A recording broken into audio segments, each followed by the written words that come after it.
L'exploitation entre le Sénégal et la Mauritanie du gisement du gaz GTA marque un tournant dans les dynamiques économiques et les énergies de l'Afrique de l'Ouest. Ce projet soulève des enjeux majeurs en termes d'intégration économique et de coopération régionale. Cette ouverture, c'est quand même la concrétisation d'un projet sur lequel les deux pays ont beaucoup investi et qui devrait aujourd'hui marquer un point de départ par rapport à une nouvelle ère.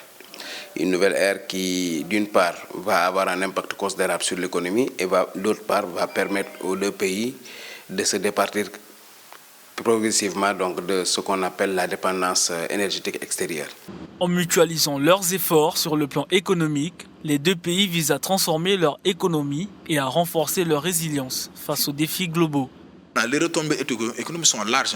Ça nous permet d'abord de diversifier notre économie, dont nos économies, en tout cas, comme le Sénégal, souffrent. Donc c'est une source de revenus potentiels qui peut permettre de booster avec le nombre de barils qu'on dit par jour dans la commercialisation de ce produit. Donc on va pour une consommation domestique d'abord et également pour booster les exportations. Et quand on parle d'exportation, ça va affecter positivement notre balance commerciale qui est historiquement ou bien pendant une zone chroniquement déficitaire.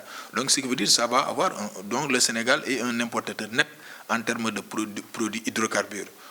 Bien que porteur de grandes promesses, le projet GTA n'échappe pas à des défis importants. Alors le premier défi, c'est l'entente entre les deux pays. Parce qu'il faut savoir qu'il y a entre-temps, ce n'est pas ce régime-là qui avait signé les accords, il y a un régime qui était là, qui avait signé les accords. Il y a eu des audits qui ont été commandités par le nouveau régime, donc qui a été accepté avec beaucoup de philosophie et beaucoup de diplomatie par la partie mauritanienne.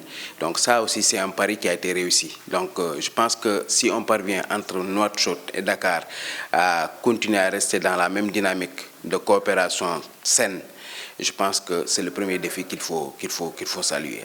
Le Sénégal et la Mauritanie ont procédé à la première production de gaz à partir des puits du projet de gaz naturel liquéfié du Grand Ahmeyim. Cette première phase de GTA devrait produire environ 2,3 millions de tonnes de gaz naturel liquéfié par an.